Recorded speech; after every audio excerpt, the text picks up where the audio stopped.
नमस्कार दर्शकों, मैं हूं चेतना शर्मा और आप देखना शुरू कर चुके हैं राजस्थान संवाद। और आज इस वीडियो में मैं कुछ प्रमाण लेकर आई हूं आपके लिए, जिससे ये साबित हो जाएगा कि गुर्जरों का एक राज्य अजेय था। यहां तक कि वीर राजा हर्षवर्धन भी गुर्जरों के इस राज्य को जीत नहीं पाए थे, और इसके प्रमाण भी मैं आपको देने वाली हूं इस वीडियो में, इसलिए जुड़े रहिएगा आखिर तक मेरे साथ। तो चलिए शुरू करते हैं वीडियो। तो सबसे पहले वीडियो शुरू करते हैं और जान लेते हैं राजा हर्षवर्धन के बारे में। तो हर्षवर्धन वर्धन साम्राज्य के सबसे बड़े सम्राट थे। लगभग 606 ईस्वी में वो सिंहासन पर बैठे थे। उनके माता पिता प्रभाकर वर्धन और यशोमती थे। राजा वर्धन उनके बड़े भाई थे, जबकि राजश्री उनकी छोटी बहन हुआ करती थी, और शिलादित्य उनका दूसरा नाम था। उनकी राजधानी थानेश्वर थी। हर्षवर्धन ने गौड़ देश और गौड़ा साम्राज्य के शशांक पर हमला किया था और कामरूप के भास्कर वर्मा की सहायता से प्रतिशोध भी लिया था। 612 ईस्वी तक पंजाब के पंच सिंधु पर उसका पूरा अधिकार हो गया। बाद में उसने नेपाल के राजा को परास्त किया और उनसे भुगतान को स्वीकार किया। उत्तर भारतीय जनजातियों पर विजय प्राप्त करके उसने अपना पूरा प्रभुत्व मजबूत कर लिया था, और उनके कारनामों के सम्मान में उन्हें उत्तरापथ स्वर की उपाधि भी दी गई थी। राजा हर्षवर्धन का दूसरा नाम हर्ष भी था। हर्षवर्धन का जन्म 590 ईस्वी में हुआ था, और जिस तरह से वर्धन राजवंश जैसे शासक माना गया उनको, और हर्षवर्धन को 7वीं शताब्दी के दौरान भारत के सबसे ज्यादा शक्तिशाली राजाओं में से एक भी माना जाता है। कन्नौज उनकी राजधानी थी। उनकी नीतियां और पहल हमेशा परोपकार की ही थी। उनके नागरिकों की स्थिरता और शांति में सुधार के लिए डिजाइन की गई थी। वो पुष्यभूति से संबंधित थे, जिसे वर्धन वंश के नाम से भी जाना जाता है, और वास्तव में वे एक हिंदू राजा थे जो बाद में महायान बौद्ध धर्म में परिवर्तित हो गए थे।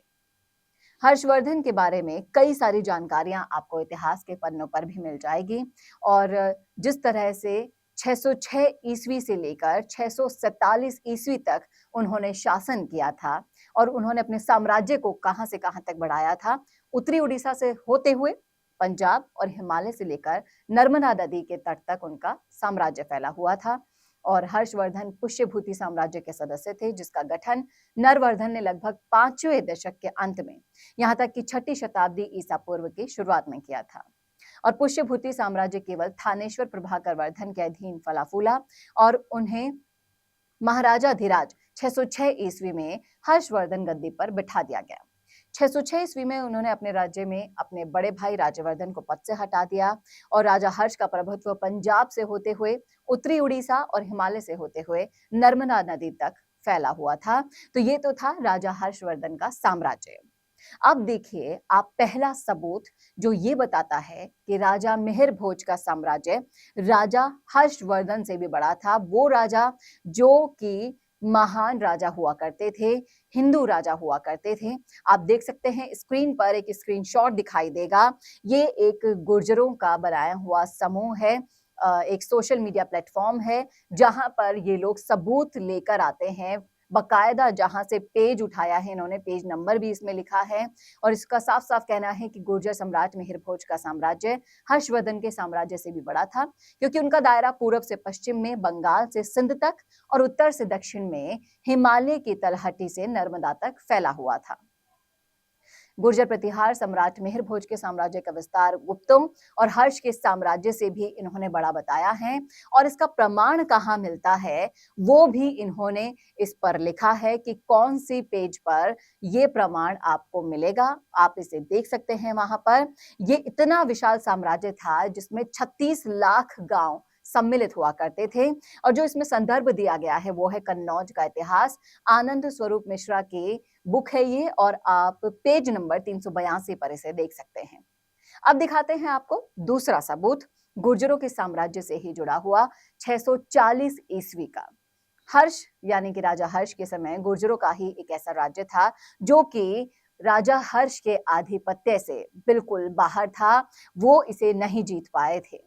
आपको बता दूं कि mister AV Havell Aryan rule in India के पृष्ठ 191 पर लिखा है उन्होंने साफ साफ कि हर्ष का साम्राज्य तमाम आर्यवर्त में फैल चुका था।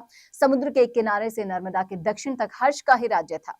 सिर्फ राजस्थान, उत्तरी गुजरात और पंजाब में गुर्जरों का जो राज्य था वो उससे बाहर था। आप इसका भी स्क्रीनशॉट देख सकते हैं और ये जो जानकारी है वो सोशल मीडिया के माध्यम से मिली है।